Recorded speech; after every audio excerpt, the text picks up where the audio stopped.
মানুহ নামৰ প্ৰাণীবোৰ বহুত অদ্ভুত। আপোন হ'বলৈও সময় নালাগে, আকৌ পৰ হ'বলৈও সময় নালাগে। এই পৃথিৱীত মানুহে সকলো বিচাৰি পায়, কিন্তু নিজৰ ভুল বিচাৰি নাপায়।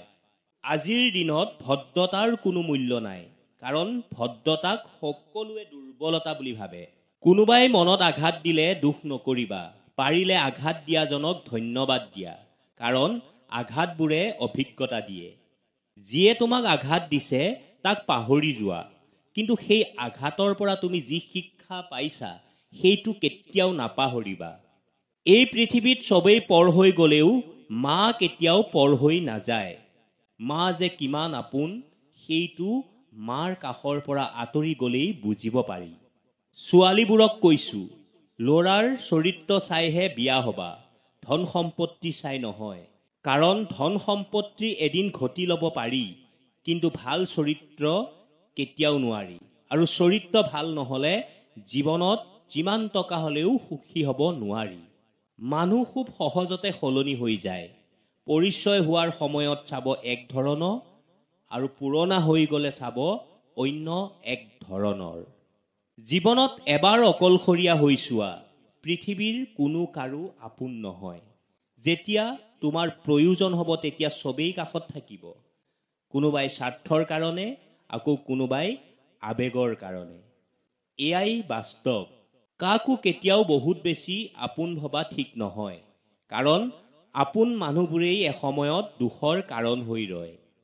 যিটো সম্পৰ্কত খং, অভিমান, সন্দেহ এইবোৰ নাই, সেইটো কেতিয়াও সঁচা ভালপোৱা হ'ব নোৱাৰে। কাৰোবাক আমনি কৰাতকৈ চুপ হৈ থকাই বেছি ভাল। এই পৃথিৱীত সকলোতকৈ বেছি অসহায়টো সিয়েই, যিয়ে নিজৰ খং, অভিমান, কষ্ট এইবিলাক কাকো দেখুৱাব নোৱাৰে, চিঞৰি চিঞৰি কান্দিব নোৱাৰে, মাথো এটা মিঠা হাঁহিৰ মাজত সকলো লুকাই ৰাখে। প্ৰতিশোধ লোৱাতকৈ ৰাস্তা সলনি কৰাই বেছি ভাল, কাৰণ প্ৰতিশোধ লৈ তুমি এদিন আনন্দত থাকিবা, কিন্তু নিজকে সলনি কৰিলে গোটেই জীৱন আনন্দত থাকিব পাৰিবা।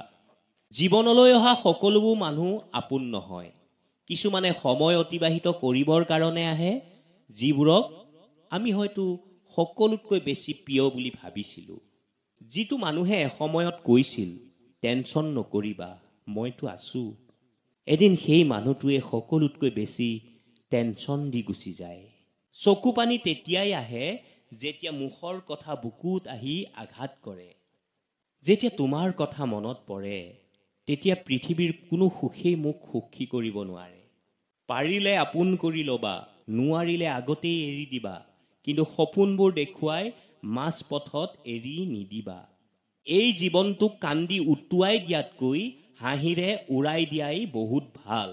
নিজকে কেতিয়াও অসুন্দৰ বুলি নাভাবিবা, কাৰণ ভগৱানৰ সৃষ্টি কেতিয়াও অসুন্দৰ হ'ব নোৱাৰে। সেই মানুহটোৰ কেতিয়াও ভৰসা নাভাঙিবা, যিয়ে সকলো হেৰুৱাই তোমাৰ ভৰসাত জীয়াই আছে। পখিলাৰ পিছে পিছে দৌৰি সময় নষ্ট নকৰিবা, ভালকৈ ফুলৰ খেতি কৰা, ধুনীয়া পখিলা নিজে আহি ধৰা দিব। বন্ধুসকল, জীৱনত আমি ভুল কেতিয়া কৰোঁ জানে? যেতিয়া গুৰুত্ব নিদিয়া মানুহবোৰৰ ওচৰত বাৰে বাৰে গুৰুত্ব বিচাৰি যাওঁ তেতিয়াই।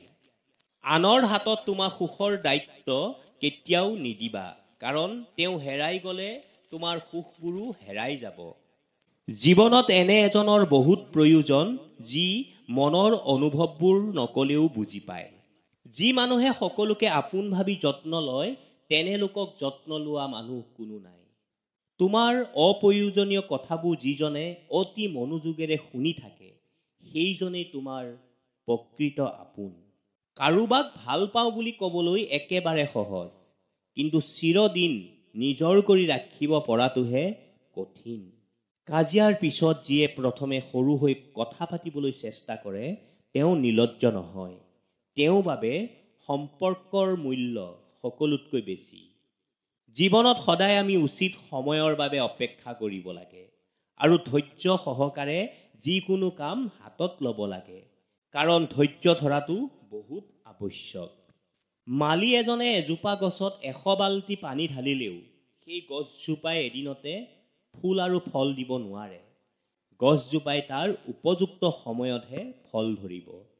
ঠিক তেনেকৈ আপুনি এদিনতে কেতিয়াও সফলতা পাব নোৱাৰে। বন্ধুসকল, সদায় নিজৰ যোগ্যতাৰ ওপৰত ভৰসা ৰাখিবা, কিয়নো কাগজ খিলাই নিজৰ ভাগ্যৰ ফলত ওপৰলৈ উৰিবলৈ সুবিধাকণ পায়, কিন্তু চিলাখনে তাৰ নিজৰ যোগ্যতাৰ বলতহে ওপৰলৈ উৰিবলৈ সুযোগ পায়। সেয়েহে ভাগ্যই আপোনাক লগ দিয়ক বা নিদিয়ক, কিন্তু যোগ্যতাই সদায় আপোনাৰ লগ দিব। জীৱনৰ সকলোতকৈ মূল্যৱান বস্তুটো হৈছে সময়। সেয়ে সময়ৰ মূল্য কেনেকৈ জানিব? আহক জানিবলৈ যত্ন কৰোঁ। এবছৰৰ মূল্য তেওঁক সোধক যিয়ে নেকি কিবাহত ফেইল মাৰিছে। এমাহৰ মূল্য তেওঁক সোধক যিয়ে নেকি যোৱা মাহৰ দৰমহা পোৱা নাই। এসপ্তাহৰ মূল্য তেওঁক সোধক যিয়ে নেকি গোটেই সপ্তাহটো হস্পিটেলত কটাবলগীয়া হৈছে। আকৌ এদিনৰ মূল্য তেওঁক সোধক যিয়ে নেকি গোটেই দিনটো ভোকত থাকিব লগা হৈছে। এঘণ্টাৰ মূল্য তেওঁক সোধক যিয়ে নেকি ঘণ্টা ধৰি কাৰোবাৰ বাবে অপেক্ষা কৰি থাকিবলগীয়া হৈছে। 1 মিনিটৰ মূল্য তেওঁক সোধক যিয়ে নেকি মাত্ৰ 1 মিনিটৰ বাবে ট্ৰেইনখন মিছ কৰিলে। আৰু শেষত 1 ছেকেণ্ডৰ মূল্য তেওঁক সোধক যিয়ে নেকি মাত্ৰ 1 ছেকেণ্ডৰ বাবে দুৰ্ঘটনা হোৱাৰ পৰা বাচিছে।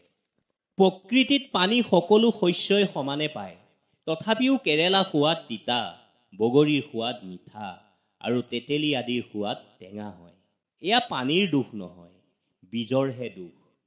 ঠিক একেদৰে ওপৰজনাই আমাৰ সকলোৰে বাবে একেখন ভাগ্যই লিখে, কিন্তু দোষ আমাৰ কৰ্মৰ ফল হয়। বন্ধুসকল, আমাৰ জীৱনটো হৈছে এখন খেলপথাৰৰ দৰে।